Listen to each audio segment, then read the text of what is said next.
ప్రభువైన యేసుక్రీస్తు వారి ఘనమైన నామమున మీ అందరికీ వందనములు, శుభములు తెలియజేసుకుంటూ ఉన్నాను. ప్రియమైన సహోదరి సహోదరులారా, మీ అనుదిన జీవితంలో మీరు ఎదుర్కొంటున్న సమస్యల గురించి, మీ ప్రార్థన అవసరతల గురించి కమెంట్ సెక్షన్లో రాయండి.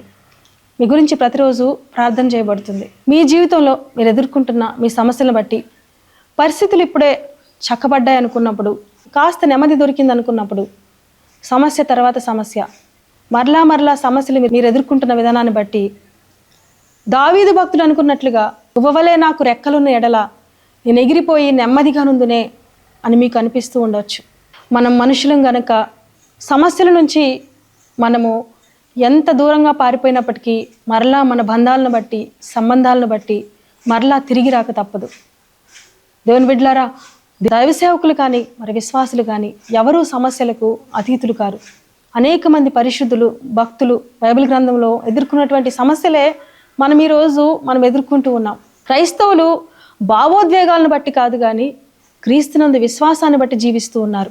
మీకు అనిపించినట్లే ఎక్కడికైనా ఎగిరిపోవాలని, పారిపోవాలని గొప్ప దైవజనుడైన, గొప్ప పరిచర్య చేసిన డేవిడ్ విల్కర్సన్ గారికి కూడా అనిపించి ఆయన పరిచర్యను విడిచిపెట్టి పారిపోవాలని ప్రయత్నించి ఏ విధంగా ఆయన జీవితంలో ఆయన దేవుణ్ణి కలుసుకున్నారు, ఏ విధముగా ఆయన సమస్యలకు ఆయన సమాధానం పొందుకున్నారో మనం ఈరోజు ఒక సాక్ష్యాన్ని మనం చూద్దాం.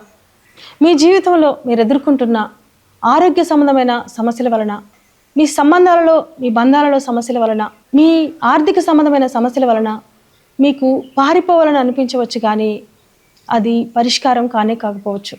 డేవిడ్ విల్కర్సన్ అనే దైవ సేవకులు యునైటెడ్ స్టేట్స్లో, అంటే అమెరికాలో న్యూయార్క్ నగరంలో పరిచర్య నిమిత్తము దేవుని చేత పిలువబడి అనేక మంది మద్యం తీసుకునే, మాదక ద్రవ్యాలకు బానిసలైన వ్యక్తుల కొరకు, వ్యభిచారమునకు బానిసలైన స్త్రీలు, పురుషుల కొరకు, గ్యాంగ్స్టర్స్గా, నేరస్తులుగా ఉంటున్న అనేక మంది కొరకు పరిచర్య చేస్తూ ఉంటారు. టైమ్స్ స్క్వేర్ చర్చ్ అనే చర్చ్ను న్యూయార్క్ నగరంలో స్థాపించి ఆ పరిసర ప్రాంతాల్లో ఉన్న అనేక మందికి స్వార్థ ప్రకటిస్తూ ఉంటారు. ఆ ప్రాంతంలో ఒకసారి దైవ సేవకులు డేవిడ్ విల్కర్సన్ గారు ఒక గ్యాంగ్స్టర్గా, ఒక నేరస్తుడిగా ఉంటూ, ఒక జంతువు అంటే స్వభావం కలిగి మంచికి చెడుకి వ్యత్యాసం తెలియని ఒక వ్యక్తి అయిన నిక్కీ క్రూజ్ అనే వ్యక్తికి సువార్త ప్రకటిస్తారు.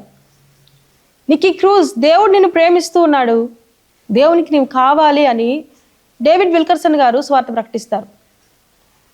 అందరి ముందు, అందరి మధ్యలో ఆ దైవ సేవకుని అవమానించాలని, ఆ దైవ సేవకుల మీద తీవ్రమైన కోపంతో దేవుడు నిన్ను ప్రేమిస్తూ ఉన్నాడు అన్న మాట విన్న నిక్కీ క్రూజ్ దైవ సేవకుని ముఖం మీద ఉమ్మివేసి ఆయన కొట్టి, ఈ స్థలం నుంచి నీవు వెళ్ళకపోతే ఇప్పుడు నేను నిన్ను నా గన్తో కాల్చి చంపవేస్తా గనక నీవు ఈ స్థలం నుంచి వెళ్ళమని బెదిరిస్తాడు. దైవ సేవకులు డేవిడ్ విల్కర్సన్ గారు, నిక్కీ క్రూజ్, నీవు ఈ స్థలంలో నన్ను ముక్కలు ముక్కలుగా నరికిన ప్రతి ముక్క దేవుడు నేను ప్రేమిస్తూ ఉన్నాడు అని చెబుతుంది అని అంటారు. ఆ మాట విన్న నిక్కీ క్రూజ్ ఆశ్చర్యపోయి, అంత అవమానించిన ఆయన ఇచ్చిన ఆ సమాధానాన్ని బట్టి అక్కడి నుంచి కోపంతో వెళ్ళిపోతాడు. ఆ స్థలం నుంచి వెళ్ళిపోయిన నిక్కీ క్రూజ్ రాత్రంతా నిద్రపోకుండా దేవుని ప్రేమ గురించి ఆలోచిస్తూ ఉంటాడు. ఎందుకంటే తన తల్లిదండ్రులు సాతాను మతానికి సంబంధించిన వ్యక్తులు, సాతానీయులు గనక ప్రేమ అనే విషయాన్ని ఈ వ్యక్తి మర్చిపోయి చుట్టూ ఉన్న వ్యక్తుల్ని ద్వేషించటం, హింసించటం, వాళ్ళని బాధించటం ద్వారా పొందే ఆనందాన్ని బట్టి జీవిస్తూ ఉంటాడు. ఎవరిని ప్రేమించటం ఆయనకి ఇష్టం ఉండదు, ఎందుకంటే ఆయన ఏ రోజు ప్రేమను రుచి చూడలేదు కనుక. నిక్కీ క్రూజ్ దేవుని ప్రేమను గురించి ఆలోచిస్తూ ఒకసారి ఆ ప్రాంతంలో వెళ్తూ ఉండగా డేవిడ్ విల్కర్సన్ గారు పెట్టిన 3 రోజుల మీటింగ్స్కి వెళ్ళడం జరుగుతుంది. ఆ మీటింగ్కి వెళ్ళిన నిక్కీ క్రూజ్ రక్షణ పొందుకొని తన హృదయాన్ని, తన జీవితాన్ని దేవునికి సమర్పిస్తాడు. డేవిడ్ విల్కర్సన్ గారి ద్వారానే మరలా చర్చిలోకి ఆయన నడిపించబడి రక్షణలోనికి నడిపించబడతాడు. ఆ సమయంలో నిక్కీ క్రూజ్ యొక్క సాక్ష్యము ప్రపంచవ్యాప్తంగా ప్రాముఖ్యత సంతరించుకుంది. నిక్కీ క్రూజ్ సాక్ష్యం ద్వారా దేవుని నామం ఎంతో మహింపరచబడింది. అటువంటి దైవ సేవకులైన డేవిడ్ విల్కర్సన్ గారు అనేక మంది నా స్థలములో వ్యభిచారం చేత పట్టబడిన స్త్రీలను, పురుషులను, యవ్వనస్తులను, గ్యాంగ్స్టర్స్ను, కరుడుగట్టిన నేరస్తులను, ఇంకా మాదక ద్రవ్యాలకి, మద్యపానానికి బానిసలైన అనేక మంది ఆత్మలను రక్షణలోకి నడిపిస్తూ ఉంటారు టైమ్స్ స్క్వేర్ చర్చ్ ద్వారా. డేవిడ్ విల్కర్సన్ గారు వరల్డ్ ఛాలెంజ్ అనే ఎన్జిఓ ద్వారా ప్రపంచవ్యాప్తంగా అనేక మంది పేద పిల్లలకు, పేదలకు, విధవరాండ్రకు, అనాథలకు అన్నవస్త్రాలు పంచటం, ఆశ్రయం కల్పించటం, వైద్య సదుపాయాలు అందించటం, ఇలా ఎన్నో పరిచర్యలు చేస్తూ ఉంటారు. వరల్డ్ ఛాలెంజ్ అనే ఈ ఆర్గనైజేషన్ ద్వారా ప్రపంచవ్యాప్తముగా అనేక సేవకురాండ్రను కాన్ఫరెన్సెస్ ద్వారా, మీటింగ్స్ ద్వారా పురికొల్పటం, చర్చ్ ప్లాంటింగ్ అంటే సంఘాలు స్థాపించటం, drug and alcohol rehabilitation centres అంటే మాదక ద్రవ్యాల నుంచి, మత్తు పదార్థాల నుంచి విడుదల పొందడానికి, మద్యం నుంచి విడుదల పొందడానికి అనేకుల కొరకు రిహాబిలిటేషన్ సెంటర్స్ కానీ, తర్వాత వీధి పరిచర్యలు, సువార్త పరిచర్యలు, తర్వాత ట్రాక్స్ పంచడం, ఇలా రకరకాల పరిచర్యలు ఆయన ప్రపంచవ్యాప్తంగా చేస్తూ ఉంటారు.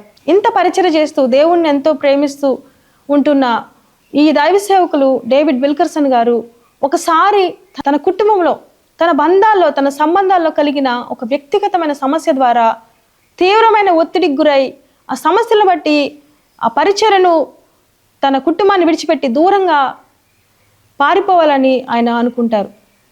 గువ్వవలే నాకు రెక్కలున్న ఎడల నేను ఎగిరిపోయి నెమ్మదిగా నుందినే అని ఆయన తలంచుకొని ఆయన పరిచర్య చేస్తున్న స్థలం నుంచి పారిపోవాలని ప్రయత్నిస్తారు.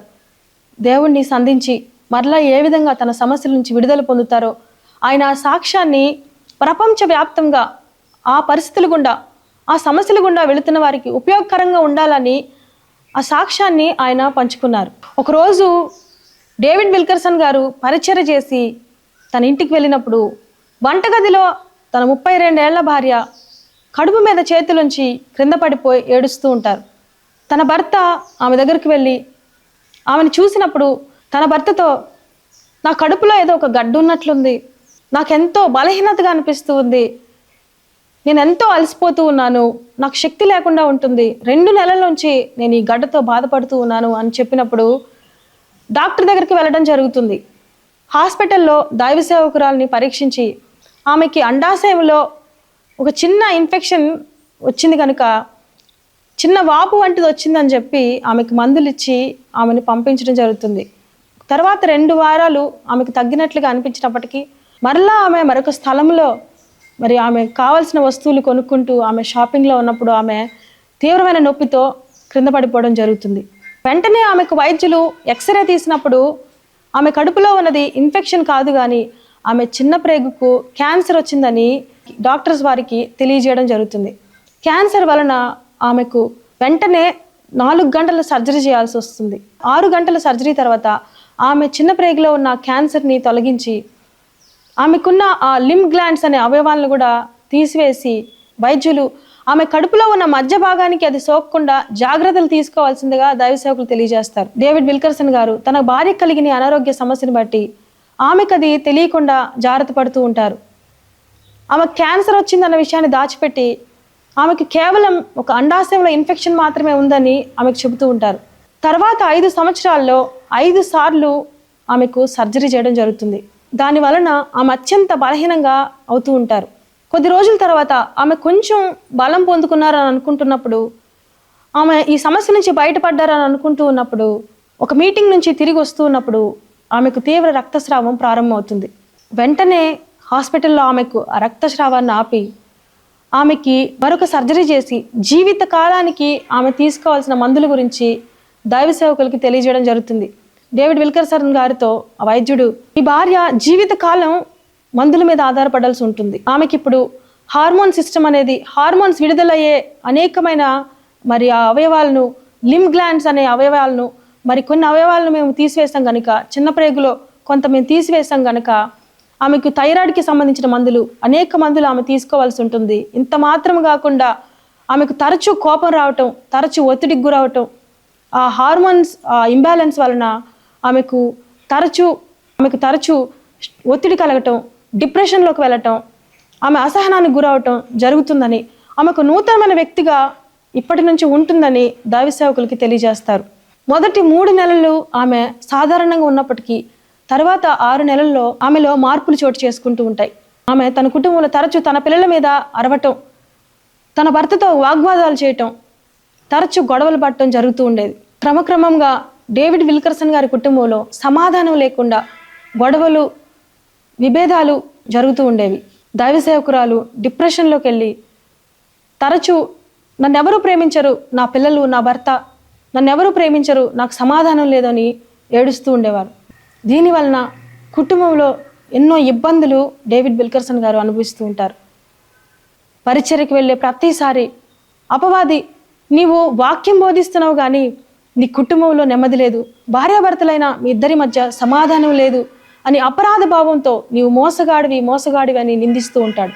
ఒకసారి క్యాథరిన్ కుల్మన్ గారు పెట్టిన మీటింగ్స్కి డేవిడ్ విల్కర్సన్ గారు ఆహ్వానించబడి వాక్యం బోధించడానికి వెళ్ళి వాక్యం బోధిస్తున్నప్పుడు అపవాది, నీవు విడుదల గురించి, స్వస్థతల గురించి, భార్యాభర్తల బంధం గురించి ప్రకటిస్తూ నీవు ప్రజలను మోసగిస్తున్నావు, నీవు మోసగాడివి అని నిందించటంతో వాక్యం బోధిస్తూ ఉన్న డేవిడ్ విల్కర్సన్ గారు ఒక్కసారిగా ప్రసంగాన్ని ఆపి కిందకి దిగిపోవడం జరుగుతుంది. ఈ విధంగా పదే ఆయన పరిచర్యలో ఆయన తీవ్రమైన ఒత్తిడికి గురవుతూ ఉంటారు. క్రమక్రమంగా ఆయన సహనాన్ని కోల్పోతూ ఉంటారు. తర్వాత కొద్ది రోజులకు కాలిఫోర్నియాలో జరగబోతున్న ఒక పెద్ద మీటింగ్కి వేల మంది హాజరవబోతున్న ఒక క్రూసైడ్కి తన భార్యను తీసుకుని వెళ్ళి ఆమెతో సమాధాన పడాలని ఆయన అనుకుంటారు.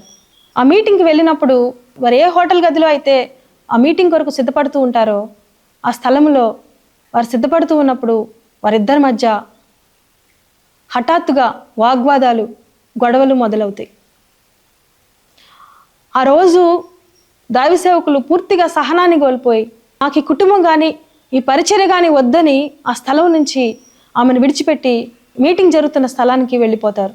ఆ మీటింగ్లోకి వెళ్ళగానే ఆయన చిరునవ్వుతో వెళ్ళి అక్కడ కూర్చుంటారు కానీ ఆయన ఆలోచనలు, ఆయన తలంపులన్నీ కూడా ఆ స్థలం నుంచి పారిపోమని ఆయనకు వ్యతిరేకంగా కేకలు వేస్తూ ఉంటాయి. కొద్దిసేపటికి తన భార్య అక్కడికి వచ్చి యథావిధిగా వారు ఎప్పుడూ చేసినట్లుగానే ఒకరి చేతుల్లో ఒకరి చేతులు వేసుకొని చిరునవ్వుతో స్టేజ్ మీదకి వెళ్ళి కూర్చోవడం జరుగుతుంది. ఆ సమయంలో అపవాది పైకి చిరునవ్వు నవ్వుతూ, ప్రజలను ఎందుకు మోసగిస్తూ ఉన్నావు, ఇప్పుడు నీవు ప్రసంగించి ఏం చెప్పబోతూ ఉన్నావు, నీ భార్యతో నీకు సమాధానం లేదు, నీ కుటుంబంలో, నీ వివాహ బంధంలో సమాధానం లేదు, స్వస్థత లేదు, నీవు ఈ స్థలంలో నీవు వాక్యం బోధించడానికి అర్హుడివి కావు, నీవు మోసగాడివని నిందించడం జరుగుతుంది. ఒక్కసారిగా దైవ సేవకులు, గువ్వవలే నాకు రెక్కలను ఎడల నేను ఎగిరిపోయి నెమ్మదిగా నుందునే అని మనసులో అనుకొని ఆ వాక్యాన్ని తలుచుకొని ఆ స్థలం నుంచి లేచి దగ్గరలో ఉన్న బస్ స్టాప్కి వెళ్ళి మెక్సికో నగరానికి వెళ్తున్న ఆ బస్సునెక్కి నేను ఈ స్థలం నుంచి దూరంగా వెళ్ళిపోయి నాకు ఈ కుటుంబం కానీ ఈ పరిచర్య కానీ వద్దని ఆయన పారిపోవడానికి ప్రయత్నిస్తారు. ఇంకొక గంట సమయంలో వాక్యం బోధించాల్సి ఉండగా పారిపోవాలని ఆయన ఆ బస్సు ఎక్కి కూర్చుంటారు. నా భార్య పశ్చాత్తాపడి ఆమె నా దగ్గరికి వస్తే కానీ, ఆమె తప్పు సరిచేసుకుంటే కానీ నేను తిరిగి వెనక్కి రాను అని ఆయన అనుకొని పారిపోతూ ఉంటారు.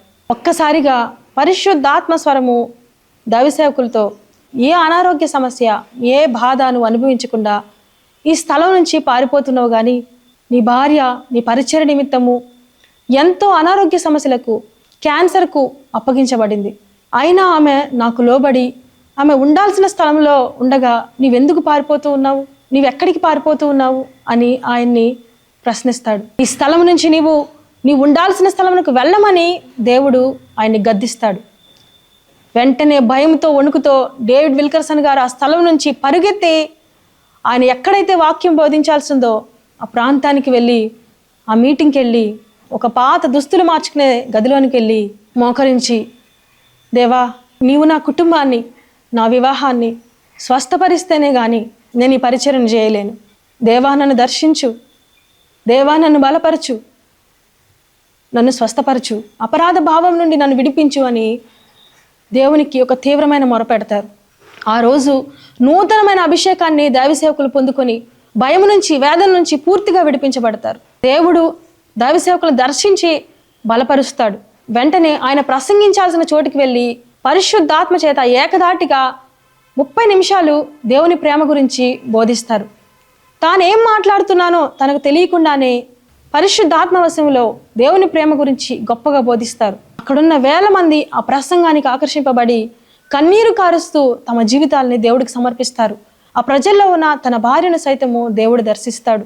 దేవుని ప్రేమ గురించి ప్రసంగిస్తూ ఉన్న దైవ సేవకులైన డేవిడ్ విల్కర్సన్ గారితో పరిశుద్ధాత్మ స్వరము ఒక్కసారిగా ఇప్పుడు ఈ సమయంలో నా కృపను మీకు అధికము చేసి నీ భార్యని నేను స్వస్థపరచబోతూ ఉన్నాను, ఆమెను పూర్తిగా డిప్రెషన్ నుంచి, క్యాన్సర్ నుంచి నేను విడిపించబోతున్నానన్న స్వరము ఆయన స్పష్టంగా వింటారు. ఆ మీటింగ్ తర్వాత దైవ సేవకురాలు తన భర్త దగ్గరకు వచ్చి, దేవుని మహిమ నా మీదకి వచ్చి దేవుడు నన్ను పూర్తిగా క్యాన్సర్ నుంచి, డిప్రెషన్ నుంచి స్వస్థపరిచాడు, నేను స్వస్థత నొందాను, నన్ను స్వస్థపరిచానని ఆయన నాతో మాట్లాడాడు. ఒక చిన్న పిల్లవలే నా శరీరం నాకు అనిపిస్తుంది, నాకు ఇప్పుడు ఎంతో సమాధానము, సంతోషము కలుగుతున్నాయని ఆమె సాక్ష్యం ఇస్తారు.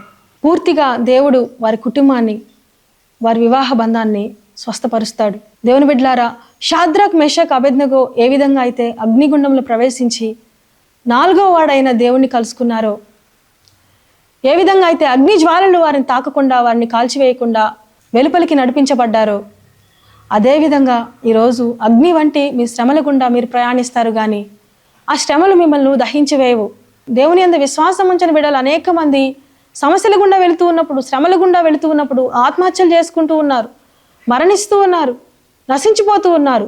కానీ క్రీస్తునందు విశ్వాసం ఉంచు బిడ్డలు క్షేమంగా శ్రమలను, సమస్యలను దాటుకుంటూ ఉన్నారు. ఇది మీ అగ్ని వంటి శ్రమల గుండా ప్రయాణిస్తారు, కానీ మీరు నశించిపోరు. మీరు అగ్ని వంటి మీ శ్రమల గుండా ప్రయాణిస్తూ మీరు దేవుణ్ణి కలుసుకొని ఆయనతో లోతైన సహవాసాన్ని స్వతంత్రించుకుంటారు, కానీ మీరు ఆ సమస్యలను జయిస్తారు, కానీ మీరు ఆ సమస్యలకు బలైపోరు. ఇజ్రాయేలీయులు అరణ్య మార్గము గుండా ప్రయాణించినట్లు మనము శ్రమల గుండా ప్రయాణించి కనాను చేరుకుంటామే, కానీ మనము అరణ్య మార్గములో నశించిపోము. 32వ కీర్తన 6వ వచనం ప్రకారము, భక్తిగల వారి మీదకి విస్తార జల ప్రవాహములు పొరలి వచ్చినను నిశ్చయముగా అవి వారి మీదకు రావు అని వాక్యం సెలవిస్తుంది. నోవహు మీదకి విస్తార జల ప్రవాహములు పొరలి రాకుండా దేవుని చేత ఓడలో భద్రపరచబడ్డాడు. అదేవిధంగా ఈరోజు సమస్యలనే విస్తార జల ప్రవాహములు మన మీదకు పొరలి వచ్చి మనల్ని సమస్యల చేత ముంచివేయకుండా క్రీస్తు అనే ఓడలో మనం భద్రపరచబడుతూ ఉన్నాం. మనల్ని రక్షించే ఆ ఓడ క్రీస్తే. తల్లి గర్భము నుండి శిశువు పుట్టినప్పుడు ఆ శిశువు ధారాళంగా గాలి పీల్చుకునే నిమిత్తము, పూర్తిగా ఊపిరితిత్తులు పనిచేయ నిమిత్తము ఏడవలసి ఉంటుంది. ఆ శిశువు ఏడవనప్పుడు అక్కడున్న డాక్టర్లు చిన్న చిన్న దెబ్బలతో ఆ శిశువుని కొట్టి ఏడిపిస్తూ ఉంటారు. ఆ శిశువు శ్వాస పీల్చుకోవడానికే ఆ విధంగా చేయడం జరుగుతుంది. అదేవిధముగా మనము ధారాళముగా ప్రార్థనా శ్వాస పీల్చుకోవడానికి యేసుక్రీస్తు ప్రభువుల వారు చిన్న చిన్న దెబ్బలతో, అంటే చిన్న చిన్న బాధలతో, శ్రమలతో ఆయన కొద్ది కాలం మనల్ని ఏడిపించి మనల్ని విడిపిస్తాడు, మనకు శాశ్వతంగా జయమిస్తాడు. హెబ్రీయులకు రాసిన పత్రిక 12వ అధ్యాయము 6వ వచనంలో, ప్రభువు తాను ప్రేమించి వారిని శిక్షించి తాను స్వీకరించు ప్రతి కుమారుని దండించును అని వాక్యం సెలవిస్తూ ఉంది. శిక్షించును అనే ఈ పదాన్ని ఇంగ్లీష్ బైబిల్లో డిసిప్లైన్ అని, అంటే శిక్షనిచ్చి అని రాయబడి ఉంది. ఆత్మ సంబంధమైన శిక్షణ తాను ప్రేమించి వారికి, తాను కుమారులుగా కుమార్తెలుగా స్వీకరించి వారిని ఆయన కొద్ది కాలము వారిని డిసిప్లైన్ చేస్తూ, అంటే వారిని ట్రైన్ చేస్తూ, వారికి శిక్షణ ఇస్తూ, సమస్యలతో ఆయన దండిస్తూ ఉన్నాడే కానీ ఆయన మనస్ఫూర్తిగా మనకే బాధ కలుగజేయట్లేదు. కొంతమంది అయితే దేవుడు మరలా వారికున్న ఆ భక్తి గర్వాన్ని బట్టి కానీ, స్వనీతిని బట్టి కానీ, వారి కుటుంబాలలో, వారి బంధాల్లో, వారి సంబంధాల్లో, వారి ఆరోగ్య సంబంధమైన విషయాల్లో, వారి ఆర్థిక సంబంధమైన విషయాల్లో కొద్దిపాటి సమస్యలు అనుమతించినప్పటికీ కూడా వారి వైఖరిని, వారి ధోరణిని, వారి మునుపటి ప్రవర్తనని మార్చుకోకుండా మరలా చేసిన తప్పే చేస్తూ దేవుడు అనుమతించే సమస్యలను బట్టి దేవునికి ఏమాత్రం లోబడకుండా మొండిగా ప్రవర్తిస్తూ ఉంటారు. ఇటువంటి ప్రవర్తన కలిగి ఉండకుండా దేవుడు సమస్యలను అనుమతించినప్పుడు మనము సరి చేసుకోవాల్సి ఉంటుంది. హెబ్రీయులకు రాసిన పత్రిక 12వ అధ్యాయము 10-11 వచనాల్లో, మనం ఆయన పరిశుద్ధతలో పాలు పొందవలనని మన మేలు కొరకే ఆయన శిక్షించుచున్నాడు, దాని యందు అభ్యాసము కలిగిన వారికి అది నీతి అను సమాధానకరమైన ఫలమునిచ్చును అని వాక్యం సెలవిస్తుంది.